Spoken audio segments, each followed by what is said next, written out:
Hello everyone. Mwese. Nice to meet you all of you. Nejejwe no guhura namwe mwese.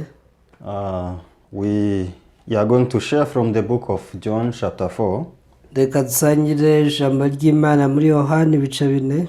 I read from verse 19. Yohana igice cya 4 ndasoma mene ku murongo wa 19. John chapter 4 from verse 19. Yohana ibice 4 dore ku murongo wa 19. The woman said to him, "Sir, I perceive that you are a prophet. Our fathers worshipped on this mountain, and you Jews say that in Jerusalem is the place where one ought to worship." Umugore aramubwira ati, databuja amenye yuko uri umuhanuzi. Basogokuruza bacu basengeraga kuri uyu musozi, namwe mukagira ngo Yerusalemu niho hakwiriye gusengerwa. Jesus said to her, "Woman, believe me, the hour is coming when you will neither on this mountain nor in Jerusalem worship the Father." Yesu aramusubiza ati, mugore nyizera, igihe kizaza ubwo bazaba batagisengera data kuri uyu musozi cyangwa i Yerusalemu. You worship what you do not know. We know what we worship, for salvation is for the Jews. Dore mwebwe musenga icyo mutazi, ariko twebwe dusenga ibyo tuzi kuko agakiza kava mu Bayuda. But the hour is coming, and now is, when the true worshippers will worship the Father in spirit and truth, for the Father is seeking such to worship him. Ariko igihe kiraje ndetse kirasohoye, ubwo abasenga by'ukuri basengera data mu mwuka no mu kuri, kuko data ashaka ko bene abo ari bo bamusenga.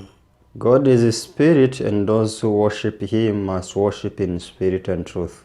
Imana ni umwuka, n'abayisenga bakwiriye kuyisengera mu mwuka no mu kuri. The woman said to him, "I know that Messiah is coming, who is called Christ. When he comes, he will tell us all things." Umugore aramubwira ati, nzi yuko Mesiya azaza, ariwe witwa Kristo, kandi ubwo azaza azatubwira byose. Jesus said to her, "I who speak to you am he." Yesu aramubwira ati, nijye tuvugana.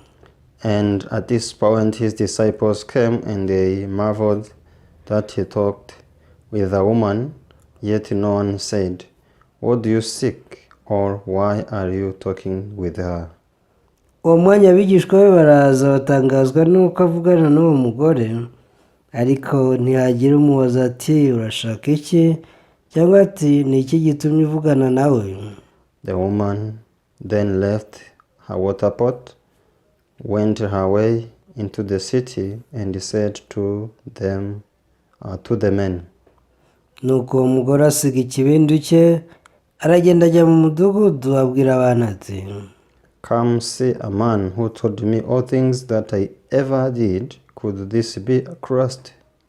nimuze murebe umuntu umbwiye ibyo nakoze byose, murebe ahari ko ari Kristo. Then they went out of the city and came to him. Bava mu mudugudu ngo baze aho ari. Yes, I read up to verse 30. Nsomye kugeza ku murongo wa 30. I love this book of John so much, Igitabo cya Yohana ndagikunda cyane, because whenever I read this book of John, I could see that it is talking about change only. buri gihe nsomye igitabo cya Yohana mbona ko kivuga ku mpinduka cyangwa guhinduka. So whenever I read these stories in the book of John, I could see that wherever Jesus came, change appeared. Iyo nsomye iki gitabo mbona ko aho Yesu yageraga hose habagaho guhinduka. So when we see this book of John chapter 2, we can see the wedding of Cana of Galilee. Iyo urebye Yohana ibice 2 habona ubukwe bwabereye i Kana y'i Galilaya. So Jesus manifested himself through this wedding. Muri ubwo bukwe Yesu yarahigaragarije. So everyone who was in this wedding was able to see the change Jesus brought. abantu bose bari mu bukwe babonye uburyo Yesu yahazanye impinduka. When we read John chapter 3, we can meet this story of Jesus and this man called Nicodemus. Niyo usomye Yohana ibice bitatu ubonamo iyi nkuru aho Yesu yarimo aganira n'umugabo witwa Nikodemo. Yeah, when we read this chapter 4, we can see Jesus and this woman who was coming to fetch water from the Niyo usomye iki gice cya kane ubonamo uyu mugore wazaga aje kuvoma amazi ku mugezi. So before this woman met Jesus, there was a certain life she was living. Mbere yuko uyu mugore ahura na Yesu hari ubuzima yabayeho. Actually, this was her own life. Ubundi rero bwari ubuzima bwe bwite. This was the life where she had nothing to do with Jesus. Bwari ubuzima baho nta kintu ahuriyeho na Yesu. So not only Jesus, she was not free to talk with anyone. Uretse na Yesu habe n'abantu ngo yari yisanzuriye kubavugisha. So this woman was living isolated life. Yari umugore wabagaho ubuzima yigunze. Because her life was dirty, was filthy. Ubuzima bwe bwari ubuzima buhindanye. So you see, even for her to meet Jesus, no kugira ngo ahure na Yesu, this was the time where other people could not come to fetch water. Icyo cyari igihe abandi bantu badashobora kujya ku mugezi kuvoma. Because it was noon.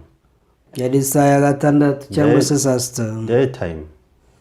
Yari saa sita z'amanywa. So no one could come to fetch water. Nta muntu washaka kujya kuvoma kuri ayo masaha. Because as you know, in this area, it is like a desert land. Murabizi ko aka gace yari atuyemo hari ahantu h'ubutayu. So because of a great sun, people could not come out of their houses. Rero kubera izuba ryinshi n'ubushyuhe bwinshi nta muntu wabasha gusohoka mu nzu. So they had to stay in their houses until the evening come. Bagomba kwigumira mu nzu kugeza igihe umugoroba uziye. Because it's very hot. Habaga hashyushye cyane. But this woman didn't come to fetch water in the morning. Ariko uyu mugore yajyaga aza kuvoma mu gitondo. She didn't come in the morning. Ntabwo yaje mu gitondo. She came at the daytime. Ahubwo yarindiriye ko saa sita zigera. Why? Ese ni ukubera iki? Because she didn't want to meet anyone. Birumvikana ko atashaka kugira uwo bahura. Because whenever she could meet other people, they could mock at her. Yahuraga n'abantu buri gihe barajyaga bamukwena. Can you see this evil woman? Bati murebe wa mugore mubi. She is a harlot in this city. Uyu ni maraya wo muri uyu mujyi. You see how she looks like. Murebe uko asa. So she didn't want to hear such voices. Yashaka kumva abantu bamukwena gutyo. So that's why she didn't want to meet anyone at the fetching water place. Ibi byatumaga ajya kuvoma amasaha abandi batajyayo ngo atagira uwo ahura nawe. So amazing thing, she was able to meet Jesus. Igitangaje yaje guhura na Yesu. So when they met Jesus, they started to talk one another. Ubwo yaruhaga na Yesu batangiye kuganira. So because she didn't know Jesus, kubera ko atarazi Yesu, she was speaking however. yapfuye kumubwira ibyo yishakiye. But little by little, the conversation became long. Ariko buhoro ikiganiro cyarimbitse. Until this woman discovered that she is talking to someone who is, she's not speaking with a normal person. Byageza uyu mugore atahura ko umuntu bari kuganira atari umuntu usanzwe. Was Messiah. Atahura ko ari Mesiya. Jesus. Yesu. This was the right person for this woman. Uyu rero yari we muntu uyu mugore yarakeneye. So I want to go back to the life this woman was living. I want to go back to the life this woman was living before. Ndashaka gusubira ku buzima uyu mugore yabagaho mbere. I didn't read whole story because it's too long. Kuraka inkuru ari ndende sinayisomye yose. Actually, this is the first long conversation Jesus had with someone in the Bible. Ubundi rero iki nicyo kiganiro cya mbere kirekire Yesu yagiranye n'umuntu ku giti cye muri Bibiliya. Personally. umuntu umwe ku giti cye. Because when you read the Bible, you can see a very long sermon Jesus preached on the mountain. Iyo usomye birubona n'ikindi kibwirizwa Yesu yatanze ku musozi ari kirekire cyane. But this is the first long conversation Jesus had with one person personally. Ariko mu biganiro yagiye agirana n'umuntu ku giti cye, iki nicyo kirekire kibaho. So this woman was trying to change. Uyu mugore yagerageje guhinduka. As you know, there is no one who does not want to change. Murabizi ko abantu bose bashaka impinduka. No one wants to live the same life continuously. Ntawe ushaka kuba ubuzima bumwe iteka. Even this woman was trying to change her life. N'uyu mugore yagerageje guhindura ubuzima bwe. Until she met Jesus, she was with the fifth husband. Ubwo yahoraga na Yesu yari kumwe n'umugabo wa gatanu. You know, to achieve this fifth husband, it means she started from the first one. Birumvikana ko kugira umugabo wa gatanu yari yaratangiranye n'umwe wa mbere. We can ask ourselves why this woman was trying to change her husbands in this way. Dushaka kwibaza kuki uyu mugore yahinduranyaga abagabo muri ubu buryo. She was trying to find joy in her heart. Yifuza kugira ibyishimo mu mutima we. When she met the first husband, she couldn't achieve her happiness. Ariko ubwo yahoraga n'umugabo wa mbere ntabwo yabashije kwishima. So this first husband didn't give her the happiness she was expecting from him. Umugabo wa mbere ntiyigeze yakira ibyishimo, ntiyigeze amuhesha ibyishimo yifuzaga. So that's why she left him and she met the second one. Ibi byatumye amuta yishakira uwa kabiri. So even the second one couldn't satisfy this woman. Ariko n'uwa kabiri ntiyabashije kumunyura. She changed and she met the third one. Yarahinduye ajya kwa gatatu. The third one was like others. Uwa kane, uwa gatatu bimubera nk'abandi. She met the fourth one. Ajya kwa kane. Even the fourth one could not satisfy this woman. Ariko n'uwa kane ntiyabashije guhaza uyu mugore. She met the fifth one. Yagiye kwa gatanu. Until she met Jesus. Kugeza ubwo yahuye na Yesu. She was not satisfied at all. Yari ataranyurwa. So you see, this woman was very much suffering in her heart. Murabona ko uyu mugore yarababaye cyane mu mutima we. And because of this, she was a harlot in the eyes of the city. Rero mu murwa wose bari bamuzi nka maraya cyangwa indaya. Even her, she could not understand. Nawe ntiyashaka kubyumvisha. Until when I will change husbands. Yabatse nzahinduranya abagabo kugeza ryari. Until now I'm with the fifth one, but even him, he doesn't satisfy me. Ati dore ndi kumwe n'umugabo wa gatanu ariko nawe ntabwo rwose anyuze. I'm still having the thirst in my heart. Ati n'ubu ndacyafite inyota mu mutima wanjye. What can I do? Ese nzakora iki? But as she was talking like this, God was able to hear her prayer. Ariko ubwo yavugaga ibi Imana yabashije kumwumva. So Jesus prepared her so that she can meet Jesus. God prepared her so that she can meet Jesus. Imana rero yatangiye kumutegura kugira ngo abashe guhura na Yesu. So when she met Jesus, they had this conversation. Ubwo yahoraga na Yesu baraganiriye. And finally she realized that I'm talking with Messiah. Amaherezo yaje gutahura ko ari kuganira na Mesiya. I'm talking with the right person. Ati uyu niwe rwose nari ntegereje. I have been waiting Messiah to come. Ati nari nategereje Mesiya ko azaza. I have heard from my ancestors that if Messiah comes, all pain will be removed. Ati basogokuruza nabumvanye ko Mesiya naza umubabaro wose tuzawushira. Now I'm in the right position, I'm in the right place. Ati ubu rero ahantu ngeze ni ahantu hanyaho. So she was able to open her heart widely. Yafunguye umutima we cyane. When she opened her heart, Jesus was able to come in her heart. Ubwo yafunguraga umutima we, Yesu yabashije kwinjira mu mutima we. The word of Jesus was able to penetrate in the heart. Ijambo rya Yesu ryinjiye mu mutima we. And this word of Jesus was able to quench the thirst in the heart of this woman. Yesu yabashije kumara inyota y'uyu mugore. So what am I want to talk about? none ubwo ndi kuvuga ibiki? So we all like this woman. Twese tumeze nk'uyu mugore. When we start to live our spiritual life, we begin all of us like this woman. Iyo dutangira kuba ubuzima bw'umwuka twese tuba tumeze nk'uyu mugore. So we start with the idea to think that if we try, we can change. Dutangirana n'igitekerezo kitubwira ngo tubigerageje dushobora guhinduka. So if we use our humanistic ways, we can bring change in our hearts. Turabaho tuti dukoresheje inzira zacu nta kabuza twazana impinduka mu buzima bwacu. We think that we can bring joy and happiness in our hearts. Dutekereza ko mu mitima yacu twakwizaniramo ibyishimo n'umunezero. We think that if we try so much, we can bring the righteousness and the holiness in our lives. Twibwira ko tugerageje cyane gukiranuka no kwera twabyizanira. But what does the Bible says? Ase bibiri bivuga iki? What this story is trying to teach us? Iyi nkuru se yo itubwira iki, ishaka kutwigisha iki? What is the heart of God wants us to give us through this story?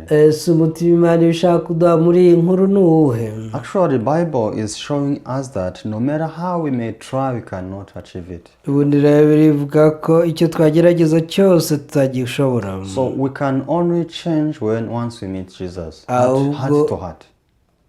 Igituma duhinduka nuko duhura na Yesu umutima kundi. So like this woman, we cannot change with our own ways. Nk'uyu mugore inzira zacu ntabwo zatuma duhinduka. So but until today, many people, they are still trying to change by themselves. Gusa na n'uyu munsi abantu benshi baracyagerageza kwihindura. But frankly speaking, you cannot change your life by yourself. Ariko tubwizanyije ukuri nuko utabasha kwihindura. But here Bible is teaching us the secret. Bibiliya rero kutwigisha ibanga. Don't try to change yourself.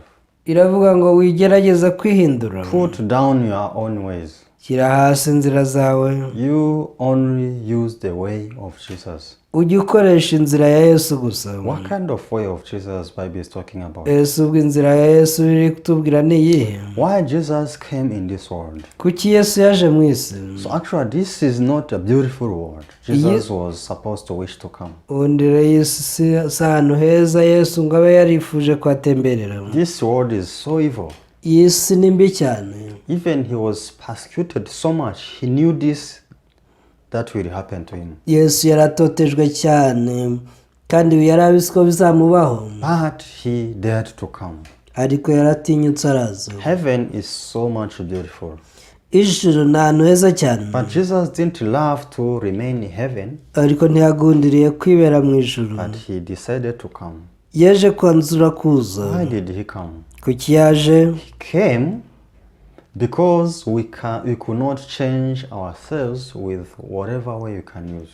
Icyatumye aza nuko tutashobora kwihindura inzira zose twari kugerageza. So that's why he came to do it for us. Rero Yesu yaje gukora byose ari twabikoreye. Everything Jesus did in the world was not doing it by himself. Ibyo Yesu yakoze byose mu isi ntabwo ari we wabyikoreraga ahubwo ni twebwe. That was for me and for you. Yabikorewe nanjye. But until today, people cannot believe in Jesus as it is. Gusa na n'uyu munsi hari abantu batizera ibya Yesu. So Jesus was persecuted. Yesu yaratotejwe. He was ridiculed.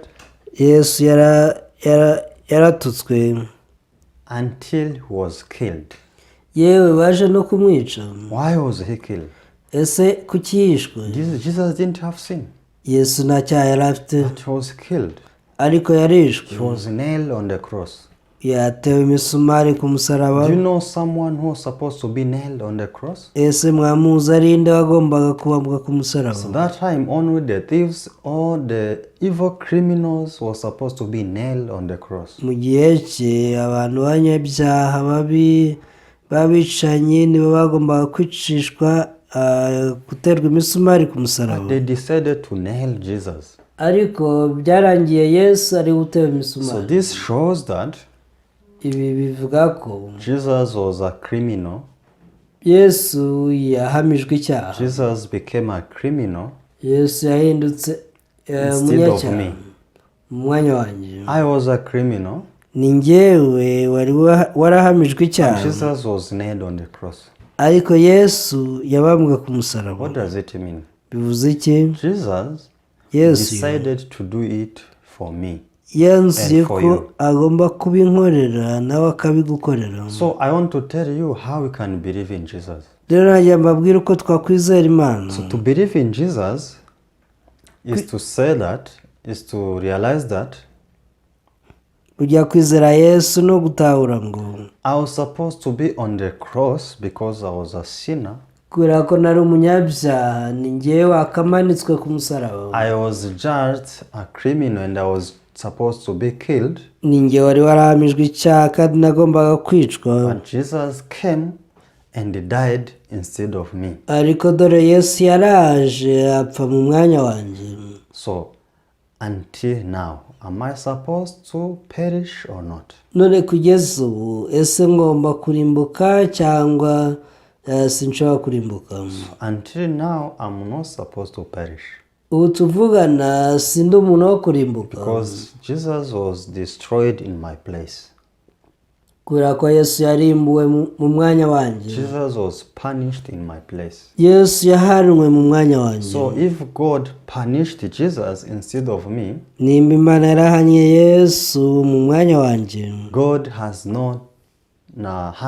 has no intention to punish me again. ntabwo Imana ishobora kugira undi mugambi wo kumpana nanjye. So that's why with the voice of Jesus in the Bible, Jesus says that he washed our sins away.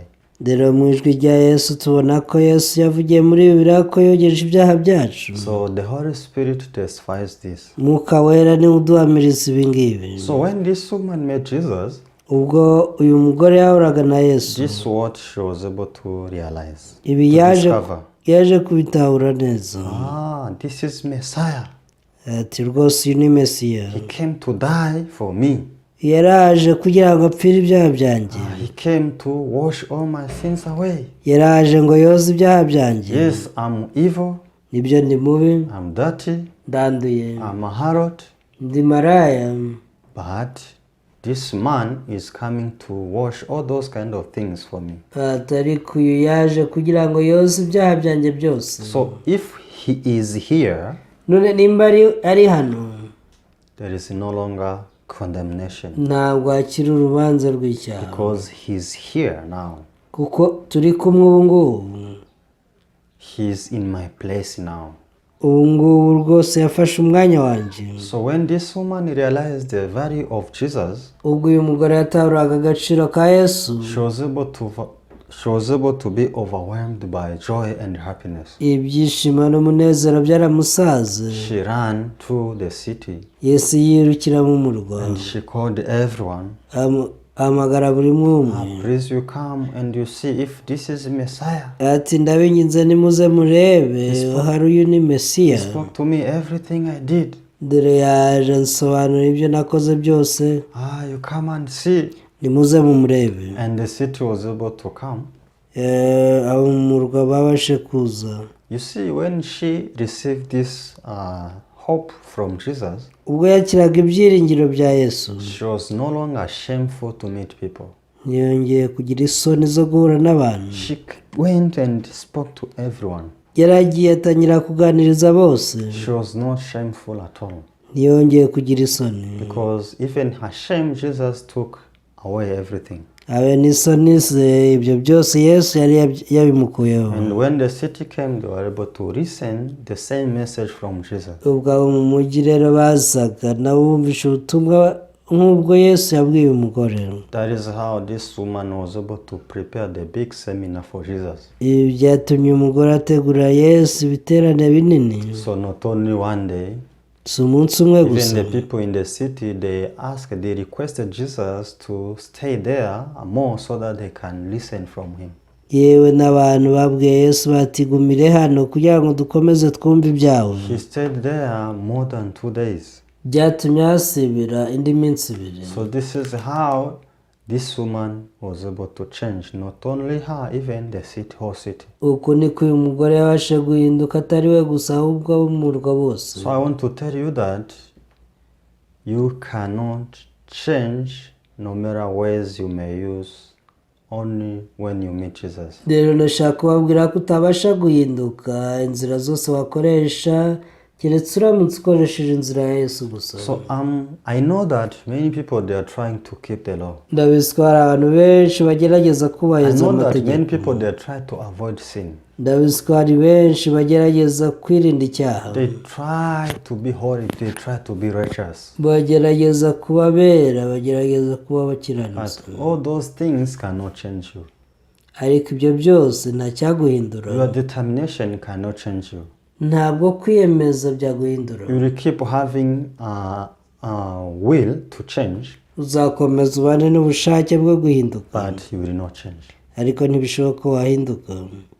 But if you allow Jesus in your heart, ariko uramutse wemereye Yesu akaza mu mutima wawe, you will change. Yesu I azaguhindura. want to read another verse in the book of John, chapter 12, verse 46. ndashaka gusoma undi murongo muri Yohana ibice 12 umurongo wa 46. John chapter 12, verse 46. Yohana ibice 12:46. Bible says, I have come as a light into the world, that whoever believes in me should not abide in darkness. Murongo wa 36 aravuga ngo 46. wa 46, naje mu isi ndi umucyo kugira ngo unyizera wese ataguma mu mwijima. Yes, this is what Jesus is speaking by himself. iki nicyo Yesu ari kwivugira. If you read the English Bible, dusomye muri Bibiliya y'Icyongereza, this verse is written in the red color. uyu murongo wanditswe mu ibara ritukura. It means Jesus by himself, he spoke this word. bivuze ngo Yesu ubwe niwe wivugira ijambo. I have come as a light into the world, yaragize ati njye naje mu isi ndi umucyo, that whoever believes in me should not abide in darkness. kandi kwari kugira ngo unyizera wese ataguma mu mwijima. You see, before this woman met Jesus, she was abiding in darkness. mbere yuko umugore yizera Yesu yiberaga mu mwijima, But after she met Jesus, ariko amaze guhura na she Yesu was living into the light. yatangiye kuba ubuzima bw'umucyo. Why? kuki? Because there is the difference between before meet Jesus and after meet Jesus. hari itandukaniro hagati ya mbere ya Yesu na nyuma y'uko Yesu aje mu buzima bwawe. Jesus is the light. Yesu ni umucyo, He is the light of the world. ni umucyo w'isi. If you meet Jesus, who is the light of the world, igihe uhuye na Yesu we mucyo w'isi, even though you are in darkness, nubwo waba wari uri mu mwijima, you will change into the light. nta kabuza nawe uzahinduka umucyo. You will also become the light of the world. rwose nawe uzahita uba umucyo w'isi. This is true. uku ni ukuri. This is the truth from the Bible. uku ni ukuri kwa Bibiliya. But when you meet many people, many Christians, ariko iyo duhuye n'abakristo benshi, abantu benshi they say baravuga ngo they used to live in darkness before they met Jesus, mbere yo guhura na Yesu babaga mu mwijima, and they testify that they met Jesus. bakaba bati ubu twahuye na But Yesu. when you check their hearts deeply, ariko igenzuye imitima yabo they are neza, still living into darkness. usanga bakiba mu mwijima. What does it mean? bivuze iki ubwo? Their faith they are testifying about is wrong. nuko kwizera baba bahamya gupfuye. To believe in Jesus is to realize that all your sins were taken away by him. kwizera Yesu ni ukumenya ko ibyaha byawe byose byatwawe nawe. God does not condemn you. Jesus does not condemn you. Imana ntiguciraho iteka, Yesu nta rubanza ajya kubara. You cannot be condemned because the work of Jesus is greater than your sins. ntabwo wacirwaho iteka kubera ko icyo Yesu yakoze gifite agaciro karuta ibyaha ukora. Your sin cannot defeat the blood of Jesus. ntabwo ibyaha byawe bishobora kunesha amaraso ya Yesu. But the blood of Jesus defeated your sin, all your sins. ahubwo amaraso ya Yesu yanesheje ibyaha byawe byose. That's why in front of God, before God, you are holy, you are justified. niyo mpamvu imbere y'Imana uri uwera, uri umuntu watsindishirijwe, You are righteous. uri umukiranutsi, You are the light of the world. uri umucyo w'isi. Who tells you that you are a sinner? ninde ukubwira ko uri umunyabyaha mbese? Satan. burya ni Satani. If you believe that you are a sinner, it means you believe the message of Jesus, nimba the message of Satan. wizera ko uri umunyabyaha jya umenya ko wizera satani ibyo satani akubwira, Because Satan condemns people. satani niwe ucira abantu iteka. You are a sinner. Turi You umunyabyaha, are a sinner. turi umunyabyaha, You perish. uzarimbuka, You die. uzapfa. But God says, Imana ibikubwira, you are righteous. uri umukiranutsi, You are holy. urera, You are justified. You waratsindishijwe, will go to heaven. uzajya no mu ijuru. This is the heart of God. Uyu niwo mutima w'Imana. When you read this book of John, iyo usomye igitabo cya Yohana, we can meet the story of the woman who was caught in the act of adultery. uzabonamo inkuru y'umugore wari wafashwe ari gusambana. Before they brought her to Jesus, mbere yo kumuzanira Yesu, she was being condemned. nabwo yacirwaga urubanza. You are evil. Bati uri mubi cyane, You are adulterer. uri We will be umusambanyikazi, stone you until you die. tuzagutera amabuye mpaka upfuye. But when they brought her to Jesus, ariko ubwo bamuzaniraga Yesu, Jesus said, Yesu yaravuze ati, I do not condemn you. nanjye ubwanjye singuciraho iteka, You have no sin. nta cyaha ufite. Why? Kuki?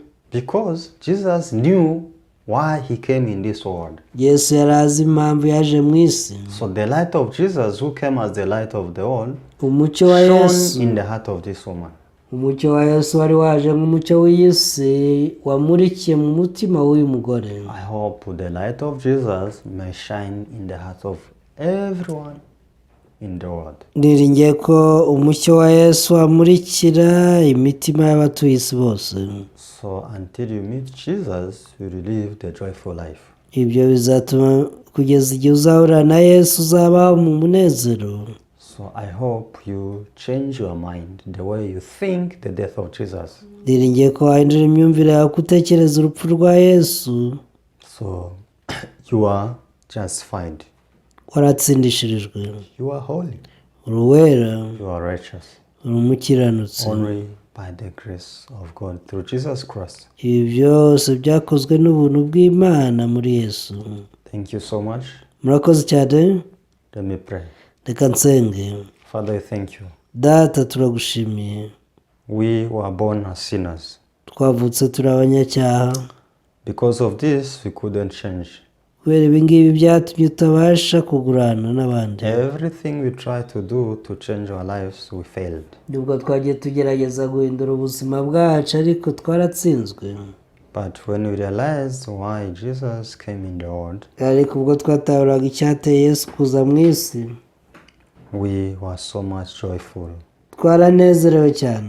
Because though we were dark, but Jesus became the light of us. kuko nubwo twari umwijima Yesu yaje adusanga nk'umucyo. When we met Jesus, the light was able to defeat the darkness in us. ubwo twabasha guhuzwa na Yesu, umwijima warahunze mu mitima yacu. That's why we are the light of the world. niyo mpamvu natwe turi umucyo w'isi. We are holy. turabera. We are righteous. turabakiranutsi. We are justified 100%. twaratsindishijwe ijana ku rindi. I hope everyone in the world may discover this grace we received through Jesus. niringiye ko buri wese yatahura ubu buntu twakiriye muri Yesu. In the name of Jesus we pray. tubisenze mu izina rya Yesu. Amen. Amen. See you next time. naho utaha.